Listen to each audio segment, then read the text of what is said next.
Chapter 11. 26, titled Compensation. Chapter starts in Elbaf's ship, where Straw Hat Crew, Giants, and the other continue with the party and celebrations. Oimo and Kashi explain that after what happened in Water 7 2 years ago, they went to Little Garden to greet Dory and Brogy. They found them punching because their weapons were destroyed after using Hakoku to defeat the Island Eater.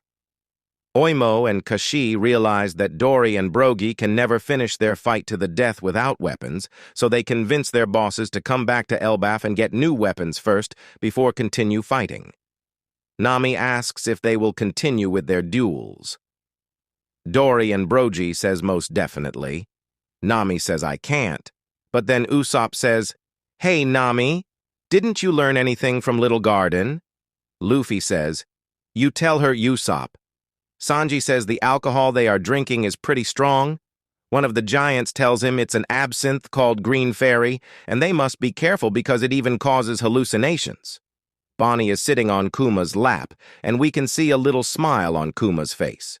Bonnie says, "Now we can finally watch Horizon together, Daddy." Cut to Galter Island, the island where 1 month ago, Bartolomeo burned Shanks' flag in the cover story. Bartolomeo was beaten up by red-hair pirates, and now he's tied up and kneel before Shanks. Shanks says that if he forgives Bartolomeo for this, the power of red-hair pirates' flag would drop, and all islands and friends where his flag waves will be in danger.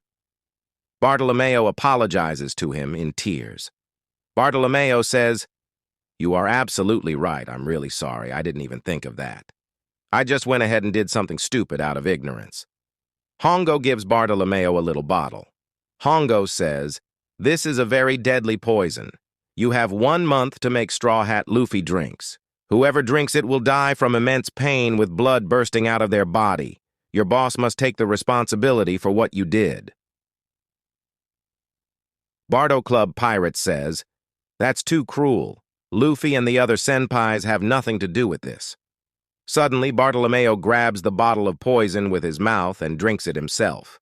Barto Club Pirate says, "No, boss. You gonna be covered in blood and die." Bartolomeo says, "This is how it should be."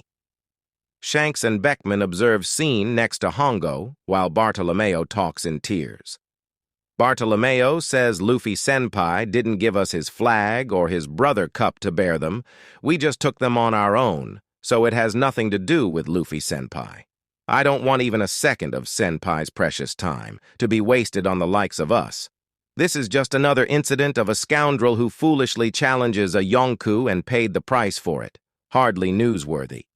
Bartolomeo says, too, that he wanted to see Luffy Senpai becoming the Pirate King, but now he won't see it because he's an idiot. Luckily for Bartolomeo, what was inside the bottle was not poison, and Shanks lets them go.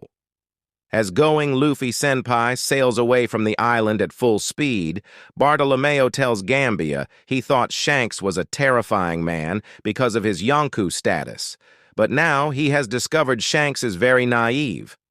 At the same time, we can see Shanks is smiling in the Red Force.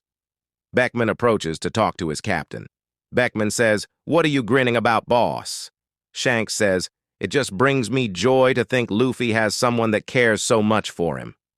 Then Yasopp appears behind Shanks and Beckman and aims his rifle at going Luffy Senpai. Yasopp says, "All right, boss, move out of the way. Business is business." Yasopp shoots and destroys Bartolomeo's ship in a huge explosion. We can see Luffy's figurehead destroyed. Then narrator speaks, near the coast of Gartel Island. The ship of Bartolomeo pirates is sunk. Their fate is unknown. Cut to Hachinosu. Blackbeard has returned and is now in a meeting with his nakamas. Pirates in Hachinosu are on fire and ready to go for the One Piece with Teach. Pizarro is controlling the giant skull that has some bandages due to Garp and Kobe attacks. San Juan Wolf is helping with island reconstruction. He's replacing buildings to their original location, but at the same time he's destroying more buildings because of his size, LOL. Blackbeard is very angry at Pizarro for letting Kobe and Moria escape. Kobe was very important to negotiate with world government and Marines. But at the same time, he's very happy because Kuzan managed to capture Garp. Teach says, "Zehahaha." Well, isn't that amazing? Pizarro says, "See, Teach? The value went up." Kuzan says, "To be precise, I intended to kill him, but he survived." Teach says, "A job well done, Kuzan. I can't think of anyone else who could have got him." Kuzan says, "Well, it took most of me to just get near." We see that Garp, covered in bandages, is tied up with a lot of chains in a dark cell. Pudding is also in the meeting. She's forced to sit on Blackbeard's side while he says that they even got the three-eyed girl, too. Then Blackbeard calls to Lafitte. He's at Naval Company UMIT Shipping Headquarters. Remember that Umit is one of the emperors of the underworld and one of the guests in Big Mom's tea party. Lafitte is observing the Revolutionary Army movements to cut supply to Mary Jawaz. We can see some burning ships in the port. Teach says, "Zehahaha. Now don't let all the fun make you forget about the preparation." Lafitte says, "Leave it to me." Meanwhile, Caribou, Katarina, Devon, and Augur arrive at Hachinosu. Pizarro grabs the ship with Island Giant Arm to take it directly to the meeting. Cut to Elbaf ship sailing on the sea as narrator speaks. Narrator says it's being 2 days since they departed Egghead, and there is a reason why they still haven't arrived at Elbaf, despite being accompanied by the great Eric, the ship of Giant's pirates. It's revealed that after everyone woke up from their drunken sleep, the Thousand Sunny with Luffy, Zoro, Nami, Usopp, Sanji, and Chopper suddenly disappeared. People who are still present on Elbaf ship the Giants, Jinbe, Frankie, Robin, Lilith, Bonnie, and Brooke, are in shock. Dory and Brogy says, "We must find them. We can't return to Elbaf like this." Robin says, "Perhaps they're reduced to pieces by a fish." Frankie says, "Stop that. The fishes around here are so big that might actually be true." "Where did you go, Luffy?" In the last page of the chapter, Nami hears someone telling her to wake up, maybe as Luffy, but we can't see that person in this chapter. Mysterious person says, "Nami, hey, wake up."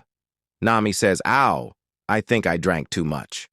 When Nami wakes up, she finds herself alone in a huge room made with Lego pieces. She's wearing a Viking warrior outfit, kinda like RPG Game Warrior, maybe an Elbaf costume, and she's carrying a sword on her back. Editor's message: what is this place? A new adventure awaits. End of the chapter. No break next week. What's your thoughts on this? Let me know in the comment section. For more anime content, subscribe to the channel. That's it for today. Peace out.